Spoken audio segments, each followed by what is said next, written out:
This now brings me to the topic of masks, face mask. To prepare for any emergency, stockpiles of essential items are critical. Over the years and learning from the experience of SARS and other crises, we have built up a stockpile of surgical and N95 masks. But no stockpile is sufficient if we do not use the supplies judiciously.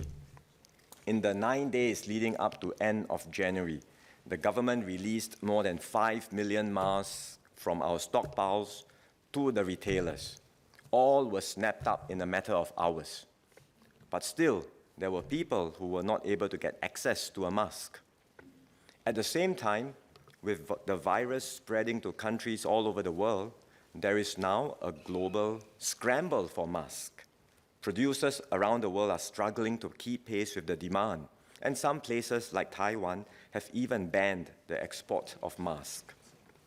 We have existing contracts from various producers to replenish our stockpile. But in light of the current situation, we have to seriously consider the risk of our supply lines being disrupted. Because of the rapid consumption rate that we had seen earlier and the potential threat to our supply lines, we decided to change the method of distribution of masks from our national stockpile. And that's why, firstly, we slowed the supply of masks to retailers and prioritized the masks for essential services, namely our frontline healthcare workers. Secondly, for the general public, we decided to release masks directly from the stockpile to households so that every family will have access to a mask should someone in the family fall sick and need to use one to see a doctor. The nationwide distribution of masks was a major exercise in its own right. We mobilized the SAF and PA for this task, and they all did a sterling job.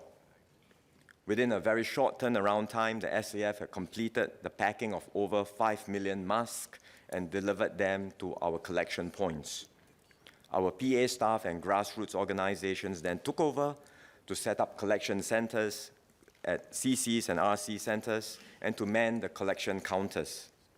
Even GovTech chipped in and came up with a Mask Go Where website where you can just key in your postal code to get information on where and when to collect the mask. The collection of masks started on 1st of February, on Saturday, and to date, more than 200,000 packs, or 15% of the total, have been collected. I would like to record my thanks to the SAF, to the People's Association, and all who have been involved in the smooth and speedy execution of this ongoing exercise. Let me reiterate once again that there are sufficient supplies of masks in Singapore as long as they are used responsibly. So let us all do our part to ensure the sustainability of our mask stockpile so that our frontline healthcare workers will have the necessary supplies to carry out their work.